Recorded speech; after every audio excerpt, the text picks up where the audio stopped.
તો વાત કરીએ દાહોદની, તો દાહોદમાં એલસીબી દ્વારા ઝડપાયા આરોપીઓ કે જ્યાં 3 આરોપીઓને ઝડપી પાડવામાં આવ્યા છે, ત્યારે 13 જેટલા ઘરફોડ ચોરીના ગુનાઓનો પર્દાફાશ થયો છે।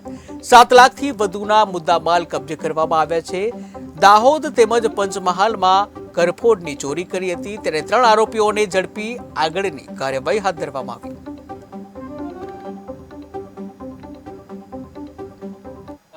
એલસીબીની ટીમ જેને મિલકત સંબંધી ગુનાઓ ડિટેક્ટ કરવા માટેની જવાબદારી સોંપવામાં આવેલી છે।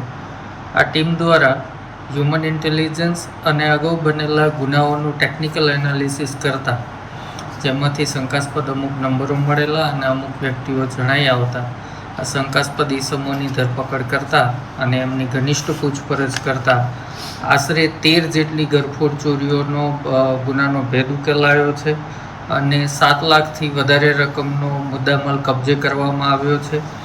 આરોપીઓના નામ જોઈએ તો મનુ મડિયા પલાસ, જે માતવાનો રહેવાસી છે, રમસુ કાળિયા, એ પણ માતવાનો છે, અને કેશુ ધના, એ વજેલાવ ગામનો રહેવાસી છે।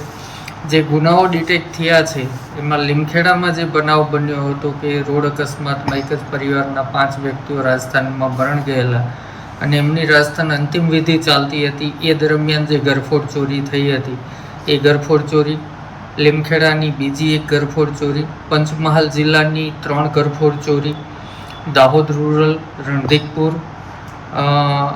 દેવગઢ બારિયા અને લીમડી, આમ 6 ઘરફોડ ચોરીઓ દાહોદ જિલ્લાની અને 3 ઘરફોડ ચોરીઓ ગોધરાની, આ 9 ઘરફોડ ચોરીઓ દાખલ થયેલી છે। આ ઉપરાંત 4 ઘરફોડ ચોરીના પ્રયત્નો પણ એ લોકોએ કબૂલ્યા છે, જેમાં પીપલોદ બજારમાં, લીમખેડાના દુધિયા બજારમાં, લીમડીના કરાઠ અને બજાર વિસ્તારમાં રાત્રિના સમયે તાળું તોડી અને ઘરફોડ ચોરીનો પ્રયત્ન કરવામાં આવેલો હતો। આરોપીના ગુનાહિત ઇતિહાસની વાત કરીએ તો મનુ મડિયા પલાસ જે છે એ અગાઉ 7 ગુનામાં પકડાયેલો હતો। એણે છેલ્લો કરેલો ગુનો 2019માં દાખલ થયેલો હતો।